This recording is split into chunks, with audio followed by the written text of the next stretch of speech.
Their lives have long existed behind a veil of unanswered questions, but will clarity ever truly emerge? Public attention was suddenly shaken when a leaked audio clip circulated rapidly, carrying a line that sparked intense curiosity. "Without Harry, that chapter of my life might never have happened." Those words instantly placed Meghan Markle at the heart of renewed discussion, prompting a lingering question to surface.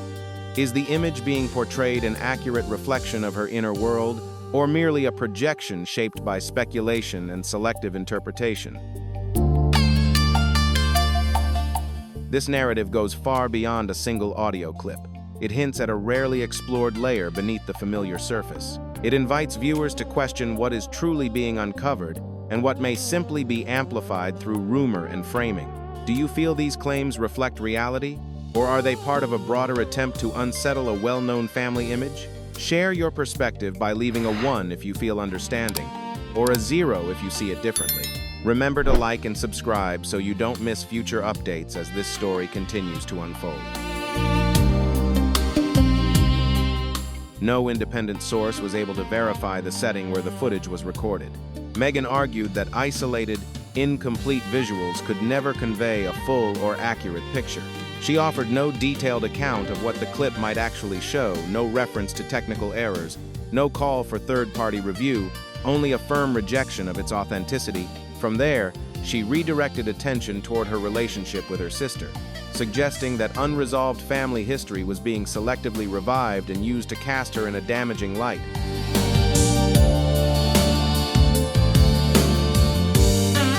"This isn't the first time I've faced narratives like this," Meghan remarked, "and I trust people can recognize the intent behind them."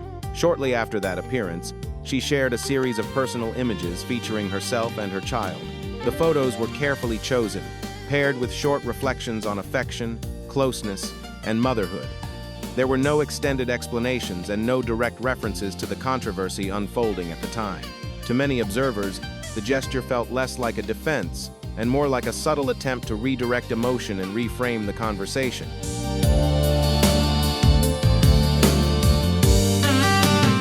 Rather than engaging in a direct debate over accuracy or fault, Meghan chose to share moments that visually contrasted with the claims being circulated. Yet the public reaction did not unfold as she may have expected.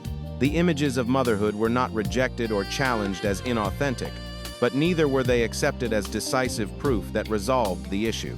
They lingered in an uncertain space, possibly genuine, yet insufficient to address the deeper questions that had been raised. At the same time, the sequence of material presented by Samantha remained unbroken, continuing to shape how the situation was perceived.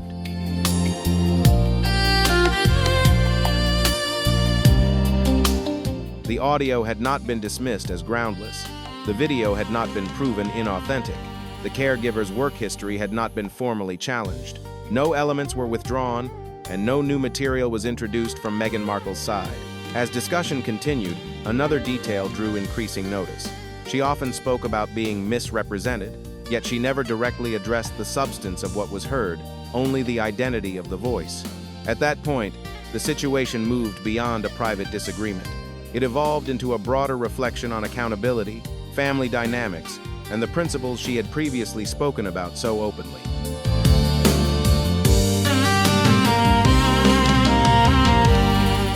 The public did not dismiss the images outright, but the questions grew sharper and more focused.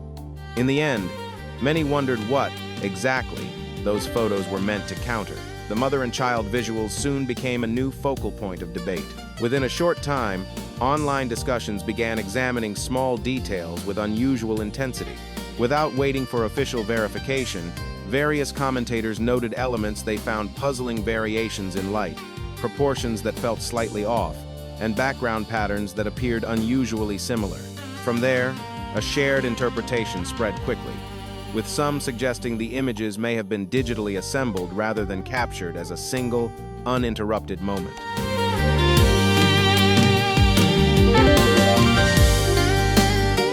There was no formal verification from Meghan, yet no clear effort to dispute the claims either. The posts stayed exactly as they were, unchanged, unrevised, and not removed.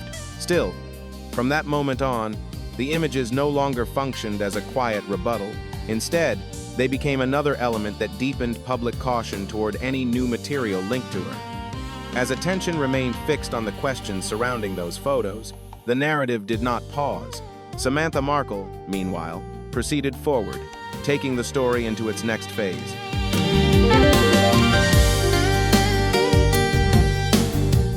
This time, it was neither imagery nor footage, but a form of material far more clinical and difficult to dismiss. Samantha introduced medical documentation.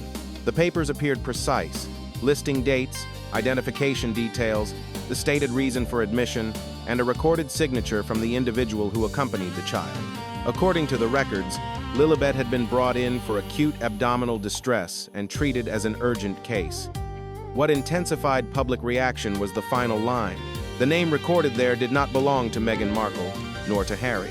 It identified a different woman altogether, a detail that immediately reframed the discussion and raised new questions that could not be easily set aside.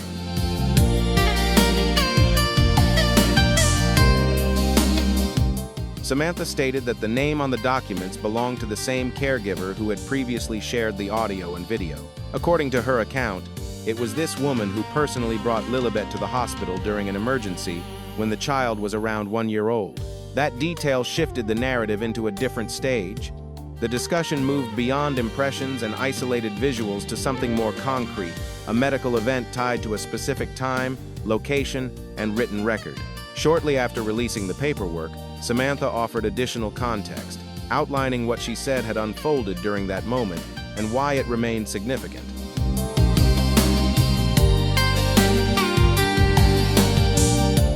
According to her account, when Lilibet began showing signs of serious discomfort, the caregiver attempted to reach both parents. Harry could not be contacted. Meghan answered briefly. Then the call ended without resolution. With options narrowing, the caregiver reached out to Samantha, the only family contact she knew at the time. Meghan was aware that the child had been taken for medical attention. Roughly an hour later, she called back and directed the caregiver and Samantha to proceed and manage the situation, explaining that she was occupied with professional commitments related to a new project.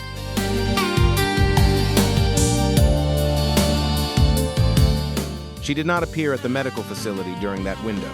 This detail circulated rapidly and was echoed across multiple discussions. Samantha's description was presented not as conjecture, but as a recounting attributed directly to the caregiver, aligned with documented timelines. Another element drew equal notice. Harry could not be reached at any point during the episode. There was no reply, no clarification. His presence in the situation seemed absent. Gradually, observers began aligning moments and gaps, attempting to understand how the sequence of events fit together.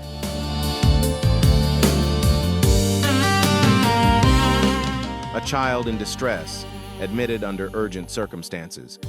The person who brought her in was the caregiver. The name recorded on the forms belonged to that same caregiver. The child's mother was aware, yet not present. The father could not be reached. This sequence required little interpretation. The order of events spoke for itself. Meghan's representatives did not dispute that hospitalization occurred. There were no claims that the records were falsified, no challenges to the authenticity of the signature. It was also not denied that Meghan had been informed by phone. In the absence of rebuttals, the timeline stood intact, allowing the facts as presented to frame the conversation on their own.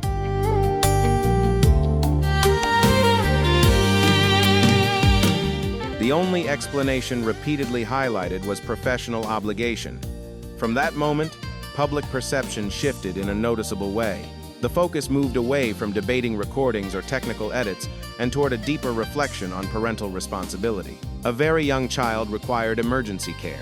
The caregiver was the one who acted. The mother was informed but not present. The father was unreachable. Laid out in this sequence, the circumstances became harder to rationalize, prompting many to question not the evidence itself, but the values and priorities revealed through those choices.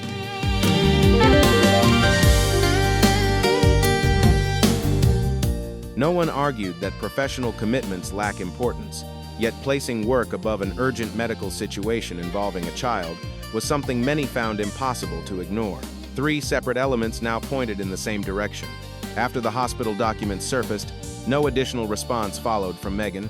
There was no counterstatement, no expanded clarification. In that silence, set against material that appeared increasingly specific, a shared judgment quietly formed. It was not a ruling handed down by any authority, nor a formal condemnation, but a collective assessment shaped by public conscience rather than law.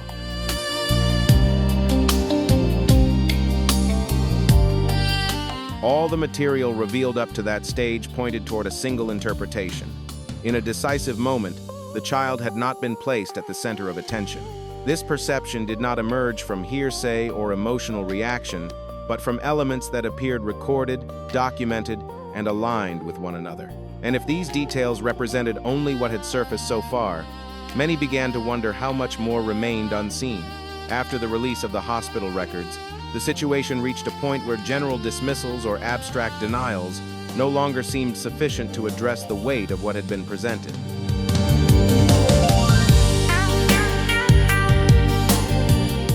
What emerged at that point was no longer framed as opinion or rumor, but as a defined episode supported by timing, paperwork, and a clearly recorded name. Under this growing pressure, silence did not continue.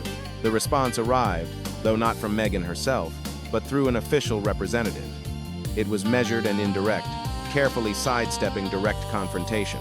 Rather than rejecting the event outright, the statement acknowledged that Meghan was aware her child had been taken for medical care at that time. At the same time, it offered an alternative reasoning for why she did not appear immediately, shifting the discussion from denial to justification.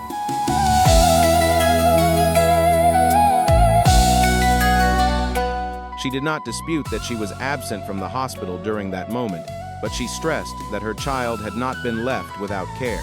According to her account, Lilibet was in the hands of Samantha and the caregiver, individuals she trusted. It was this trust, she said, that allowed her to fulfill prior obligations. Meghan maintained that once the project concluded the following day, she went to the hospital to be with her daughter, rejecting claims that she had been detached or unfeeling. Even so, the explanation failed to produce the reassurance she appeared to expect, and doubts continued to linger.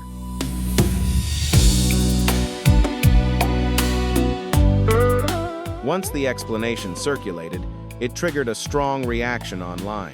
Not because it directly conflicted with the details already known, but because of the reasoning it presented.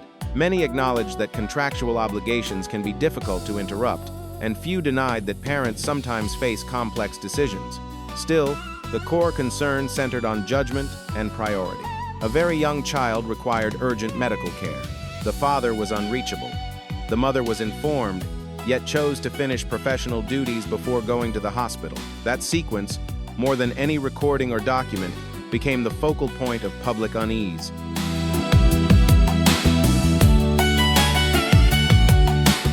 Public reaction intensified as Harry's role remained undefined. His complete absence during the child's hospitalization was never clarified. There were no remarks from him, no confirmations, no refutations. That silence shifted the narrative beyond a single individual. Online discussion increasingly framed the moment as a shared parental choice rather than an isolated lapse.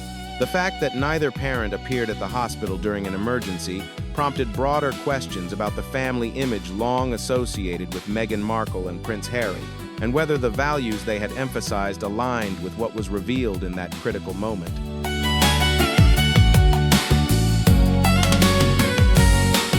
The statement also avoided addressing the role of the individual who signed the hospital documents and personally cared for the child during the emergency.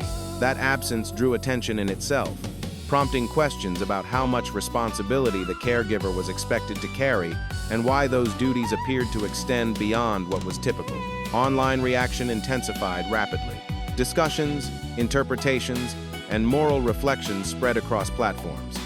At this stage, the conversation had moved far beyond recordings or footage. It narrowed in on a deeper dilemma: how priorities are set, and where professional ambition and public image are placed when measured against a child's health and immediate well-being.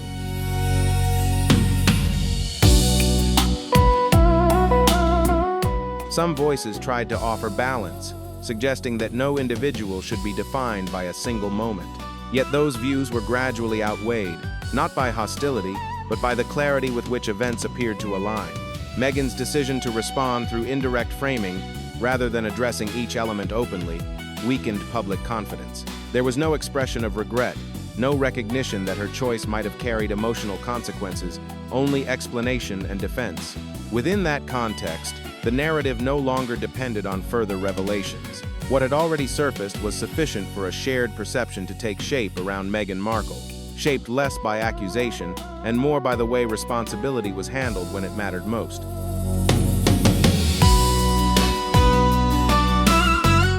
This was never framed as a ruling by law, but as a judgment shaped by collective conscience. From that moment, the carefully maintained image of a family that always placed children at the center began to show strain. It did not fully collapse, yet it was no longer whole. Earlier messages about devotion, sacrifice, and parental roles were revisited with greater caution. 2 days passed after the indirect explanation was issued. No fresh updates followed, no legal steps were announced, no challenges were made to remove or independently assess the material already circulating. Meghan Markle and Prince Harry did not appear together to offer clarity, leaving the narrative suspended in unresolved reflection rather than definitive closure.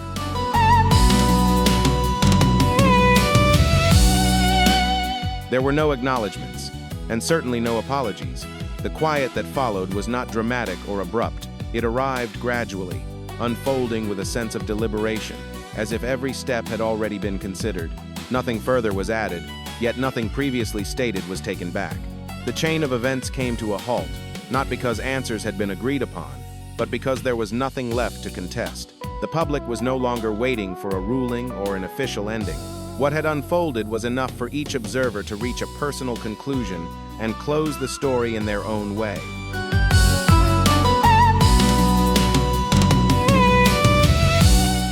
No additional proof seemed necessary. No further clarification was demanded. The early audio was no longer at the center of attention. The brief video was no longer dissected moment by moment. The medical documents no longer required close inspection. Taken together over time, the elements had settled into a shared understanding. Yet throughout the entire progression, one detail remained quietly prominent. It was Harry's complete absence during the period when his child was receiving medical care. There were no remarks from him, no acknowledgement, and no explanation offered to suggest why he could not be reached for any legitimate reason.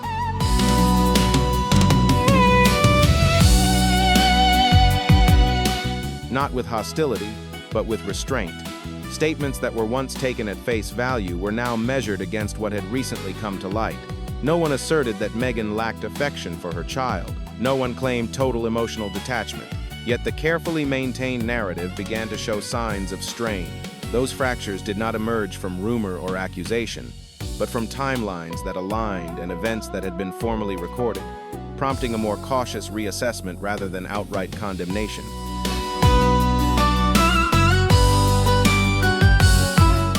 The story closed without any final remarks, yet its meaning was widely grasped.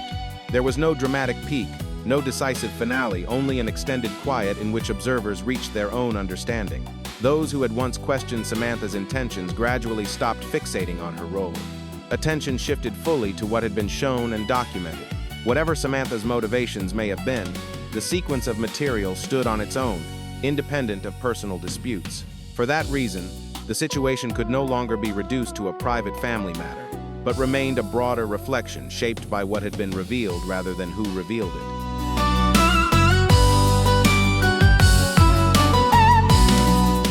When family was mentioned again, the tone of public response had clearly changed. There was no longer automatic backing or instinctive sympathy. Each statement was weighed against what had recently unfolded, measured by concrete moments rather than sentiment. In the end, Samantha was not viewed as having prevailed, nor was Meghan framed as having failed outright. Instead, confidence itself had been unsettled, and once disturbed, it did not easily return. A few days of silence were enough to bring the discussion to a close, not because clarity had been reached, but because there was nothing left that could convincingly be explained away.